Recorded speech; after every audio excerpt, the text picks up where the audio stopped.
Hey everybody, welcome to the video.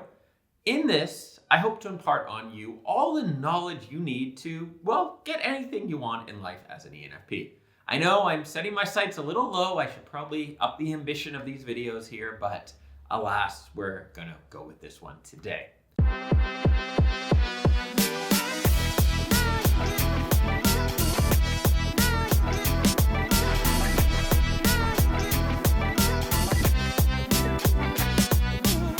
So to start off, I want to do one of the things I love doing, which is taking something that seems complicated and making it simple. What is behind what you have in your life? Like if there's something you want to get, there's a goal you want to achieve, there's a thing you want to buy, what does it ultimately come down to? Well, I would argue that it's basically strategy or approach, the things you do, plus the time you spend doing them, the effort you put in. That if you really look at most achievements, it comes down to these two things. Now, you might say, oh, but this person knows these people and they have these connections. Great. That's part of their strategy, right? Part of the strategy is building a network, is getting to know people, is having the right connections. So let's start off and look at the strategy side, right? How you actually approach things, what actions you take, etc. This is where I made some massive screw-ups in the past, trying to be someone that I wasn't, which is probably why I'm so obsessed now with personality type and with talking to my fellow ENFPs, because I went through that pain of trying to run a business like someone totally different and went through the pain of that not working.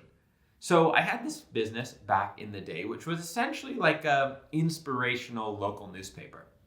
The local part is very important. Because as you might gather watching this channel, I like making inspiring things. I like writing. I've published 11 books, 12 very soon.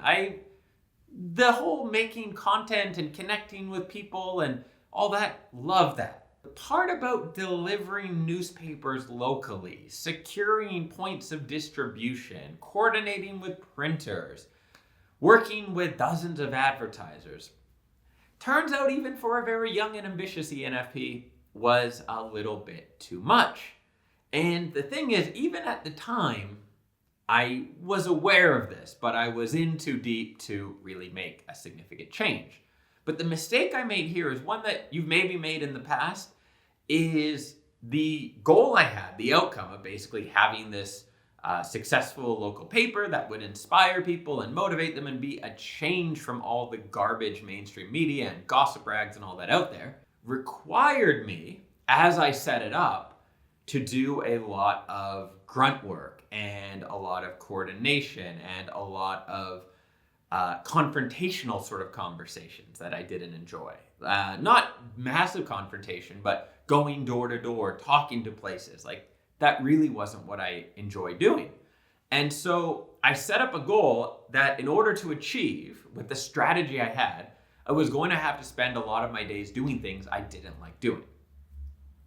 Yeah, in retrospect, it's really stupid, but I'm hoping I'm not the only person who's done this before, right? Now, I'm not going to get too much into the strategy part, like knowing the right techniques or strategies or whatever, because depending on what you want to do, that's all going to be different. And part of that is things you learn when you jump into something, right? So you start a certain type of business and over time you figure out, oh, these strategies work, these don't, etc., right? You start exercising and you figure out what works for you and what doesn't. And so finding the right strategy from like a tactic point of view is something that takes time to do. And that's actually something that can hold back some ENFPs, especially if you are high in withdrawal, I believe it is, on the big five, where you are hesitant to jump into new things. Maybe you sit back and you wait for the perfect strategy and you think, I'm going to start my business as soon as I figure out the perfect marketing strategy that doesn't take very much time and makes me lots of money. Okay, good luck, right? So usually we have to get into something, kind of get our feet wet until we figure out what works and what doesn't, and that's how you really develop a lot of the strategy. But one of the key things is to try to develop your strategy around things you're actually going to like doing, because that will help you avoid one of our biggest pitfalls, which is that when we're not enjoying something or we don't want to do something, it can be very easy for us to convince ourselves that it's the wrong strategy Or maybe even we're doing the entirely wrong, say, business because we're not enjoying it. And that's obviously a really big problem. Maybe not you, of course, but maybe you've met an ENFP who takes something on for a while and then kind of makes a little progress and then jumps to the next thing and then jumps around, or maybe is doing a few things at once. And I do need to say, this is not all ENFPs. I meet through my ENFP Unleashed program. I've interviewed ENFPs who've traveled every single country in the world, sold their business for $1 million, had like a dozen successful kind of jobs and hobbies and artistic pursuits all at the same time, as well as the normal members, not even the people I'm interviewing, are often sources of inspiration and follow through. So it is not destiny as an ENFP to not be good at following through or goals or whatever else. It's just about figuring out the right way to do it. And part of that right way is learning to stay on track and take your time to get results. A few years back, I got my motorcycle license, and I went to the school back in Canada that was pretty cool in terms of how they taught things. One of the owners of the school was a professional racer, and they were telling us the story of how they actually brought in some, I think they were former Navy SEALs, who did like a training for them. And one of the sayings that they taught them was slow is smooth and smooth is fast. And it makes sense when you think about it. Like, if you have something go wrong with your weapon and you're panicky and trying to do it fast, you make a mistake that ultimately takes a lot longer than slowing down a bit and getting everything right. One of the things they taught us about riding a motorcycle is that actually slower, calmer movements are a lot better, and you will actually go faster than if you're trying to like be over anxious and do too many things at once and everything else. Now, you kind of just have to relax and let the bike do its thing, and that's a lot better. And that really stuck with me, and it's something I think about all the time. It's actually a potential tattoo I've thought about. Slow is smooth, smooth is fast. Because one of the things that's different about most ENFPs is we have a relatively fast perception of time. When I ask fellow ENFPs, how long is a long time for you? They usually don't say 5 to 10 years. It's usually like a week, a day, a couple of hours. I've had that answer a few times. Whereas I have friends who plan their vacations years and years in advance, right? For them, a long time is like a decade.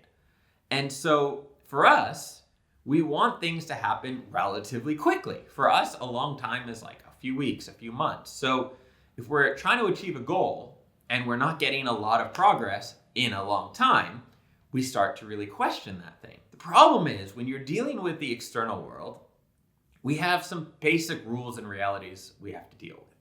Business takes a significant amount of time to get things done. There is a natural sort of market and order to how things work.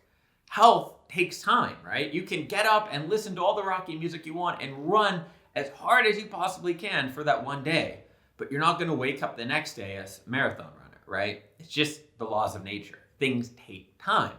So our minds tend to run faster than the outside world, whether it's the business world or health or whatever else, right?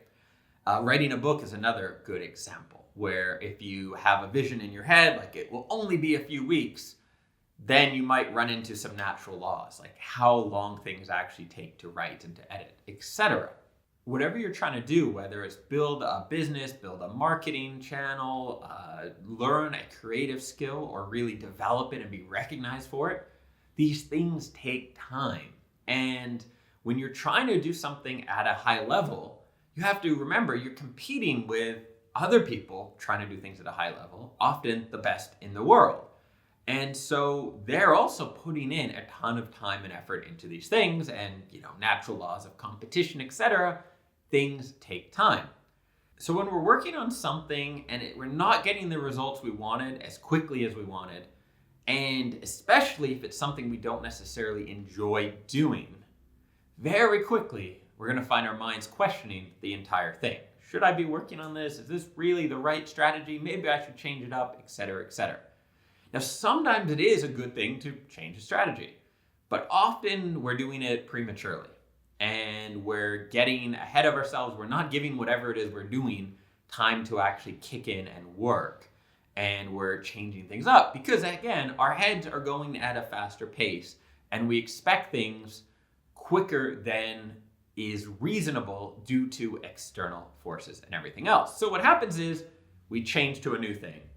And then that old thing, which was actually picking up some momentum and like was going to start to bear fruit, it shrivels off and dies. And then this new thing, oh, it's going to be great and different. And then same sort of thing can happen. And then can come up where you look back after a year and you're like, what did I actually accomplish this year? Like, what do I have to show for this whole past year? Is anything finished? Do I have anything tangible really I can show for all the time? Because it feels like I was doing a lot. It feels like I was working really hard and really busy, but yet I don't have anything to show for it. So how do we actually solve this? Well, it might be more than we can cram into one YouTube video, but the first thing that really helped me was slow is smooth and smooth is fast, combined with some kind of external guidance, some kind of goalposts. Here in Prague, I am fortunate to have two very good friends who are both YouTubers, and I met them early on. Actually, one wasn't a YouTuber when we first met, and they paired up, as ENFPs do. We pair people up, and one of the things that really helped me was having their guidance to say, no, here's what your number should look like, here's kind of normal, here's not. And when you realize how long certain things take and what is required to achieve some kind of success in anything, it allows you to step back and say, slow is smooth, smooth is fast. And then realize, like, actually, I am on track here. I just have to keep going and keep putting in the time and keep taking action. Ultimately, if you stay on track towards your goal and you keep taking action, and yes, at times adjust your strategy, but doing so in a guided way where you have some kind of mentor or a goalpost you set up for yourself or some way that it's not emotional, then you're going to get to what you want. But if you allow your emotions to kick in and to feel impatient and anxious, to feel like you're behind, hey, this isn't working, I need to do something else to make it work, you're gonna get stuck in that state, changing from this to this to this to this and this, and lose any of those gains that you would have had. So slow is smooth, smooth is fast, get some guidance in terms of whether or not you're on track, and keep taking action towards your goals, and you will get there. And if you'd like an extra nudge, I do have a free training I've put together for my fellow ENFPs. I'll include a link below in the description, and a card will pop up for that now. My name is Dan, this is Dreams Around the World, and my mission here is to help you become the best version of yourself, all while creating the most awesome life possible for you and those you love. Thank you for being here, thank you for your support, and I'll see you in the next video soon.